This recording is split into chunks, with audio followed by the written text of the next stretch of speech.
بسم اللہ الرحمن الرحیم۔ السلام علیکم۔ سیدنا صہیب رضی اللہ عنہ سے روایت ہے کہ رسول اللہ صلی اللہ علیہ وآلہ وسلم نے فرمایا، تم سے پہلے لوگوں میں ایک بادشاہ تھا اور اس کا ایک جادوگر تھا۔ جب وہ جادوگر بوڑھا ہو گیا تو بادشاہ سے بولا کہ میں بوڑھا ہو گیا ہوں، میرے پاس کوئی لڑکا بھیج کہ میں اس کو جادو سکھاؤں۔ بادشاہ نے اس کے پاس ایک لڑکا بھیجا، وہ اس کو جادو سکھاتا تھا۔ اس لڑکے کی آمد و رفت کی راہ میں ایک راہب تھا، عیسائی درویش یعنی پادری، تارک الدنیا۔ وہ لڑکا اس کے پاس بیٹھا اور اس کا کلام سنا تو اسے اس کی باتیں اچھی لگی۔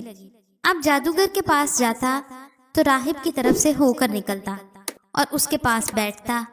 پھر جب جادوگر کے پاس جاتا تو جادوگر اس کو دیر سے آنے کی وجہ سے مارتا۔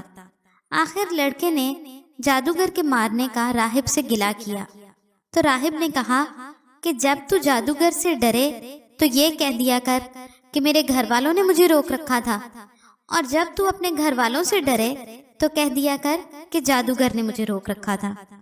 اسی حالت میں وہ لڑکا رہا کہ اچانک ایک بڑے درندے پر گزرا کہ جس نے لوگوں کو آمد و رفت سے روک رکھا تھا۔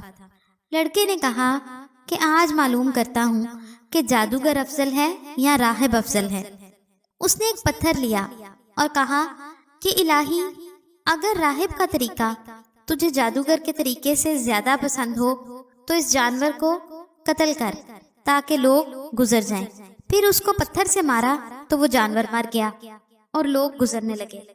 پھر وہ لڑکا راہب کے پاس آیا، اس سے یہ حال کہا تو وہ بولا کہ بیٹا، تو مجھ سے بڑھ گیا ہے، یقیناً تیرا رتبہ یہاں تک پہنچا جو میں دیکھتا ہوں، اور تو ان قریب آزمایا جائے گا۔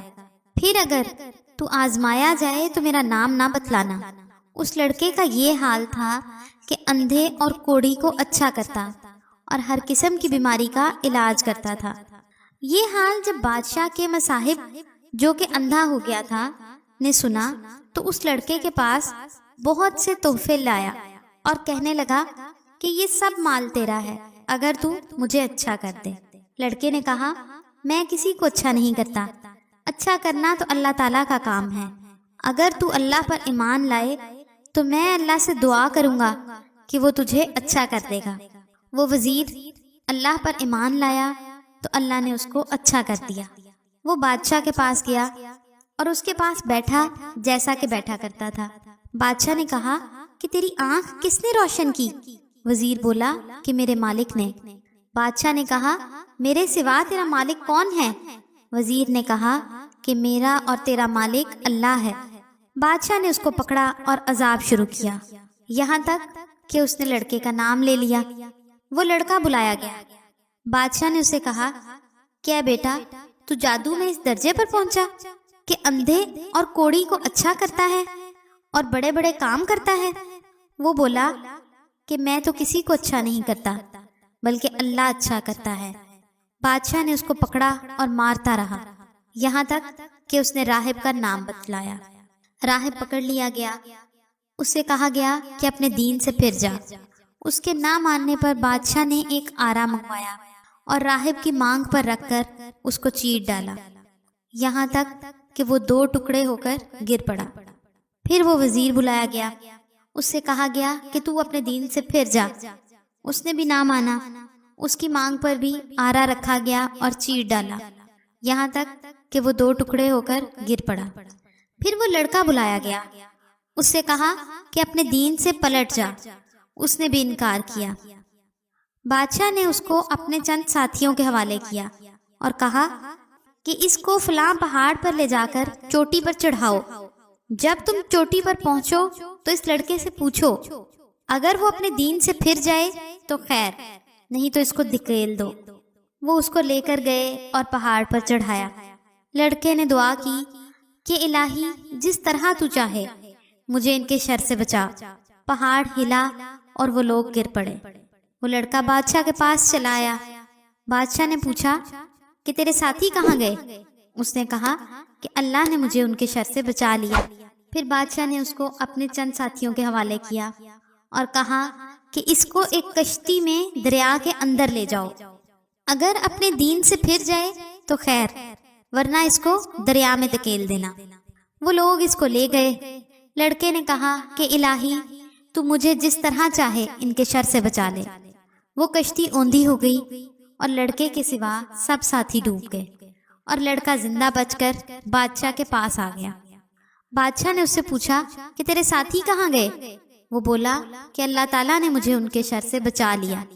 پھر لڑکے نے بادشاہ سے کہا کہ تو مجھے اس وقت تک نہ مار سکے گا جب تک کہ جو طریقہ میں بتلاؤں وہ نہ کرے۔ بادشاہ نے کہا کہ وہ کیا ہے؟ اس نے کہا کہ تو سب لوگوں کو ایک میدان میں جمع کر کے مجھے ایک لکڑی پر سولی دے، پھر میرے ترکش سے ایک تیر لے کر کمان کے اندر رکھ، پھر کہہ کہ اس اللہ کے نام سے مارتا ہوں جو اس لڑکے کا مالک ہے، پھر تیر مار۔ اگر تو ایسا کرے گا تو مجھے قتل کرے گا۔ بادشاہ نے سب لوگوں کو ایک میدان میں جمع کیا، اس لڑکے کو درخت کے تنے پر لٹکایا، پھر اس کے ترکش میں سے ایک تیر لیا اور تیر کو کمان کے اندر رکھ کر یہ کہتے ہوئے مارا کہ اللہ کے نام سے مارتا ہوں جو اس لڑکے کا مالک ہے۔ وہ تیر لڑکے کی کنپٹی پر لگا، اس نے اپنا ہاتھ تیر کے مقام پر رکھا اور مر گیا۔ لوگوں نے یہ حال دیکھ کر کہا کہ ہم تو اس لڑکے کے مالک پر ایمان لائے، ہم اس لڑکے کے مالک پر ایمان لائے، ہم اس لڑکے کے مالک پر ایمان لائے۔ کسی نے بادشاہ سے کہا کہ اللہ کی قسم، جس سے تو ڈرتا تھا وہی ہوا، یعنی لوگ ایمان لے آئے۔ بادشاہ نے راستوں کے نالوں پر خندقیں کھودنے کا حکم دیا، پھر خندقیں کھودی گئیں اور ان میں خوب آگ بھڑکائی گئی، اور کہا کہ جو شخص اس دین سے یعنی یہ لڑکے کے دین سے نہ پھرے اسے ان خندقوں میں دھکیل دو، یا ان سے کہو کہ ان خندقوں میں گریں۔ لوگوں نے ایسا ہی کیا، یہاں تک کہ ایک عورت آئی جس کے ساتھ اس کا بچہ بھی تھا۔ وہ عورت آگ میں گرنے سے جھجکی، پیچھے ہٹی تو بچے نے کہا کہ اے ماں صبر کر، تو سچے دین پر ہے، مرنے کے بعد پھر چین ہی چین ہے، پھر تو دنیا کی مصیبت سے کیوں ڈرتی ہے؟ اللہ تعالیٰ اس شخص کو تر و تازہ اور شاداب رکھے جس نے ہم سے کوئی حدیث سنی پھر اسے یاد کر کے لوگوں تک پہنچا دیا۔ مزید اسلامی ویڈیوز کے لیے ہمارے چینل کو ضرور سبسکرائب کروائیں۔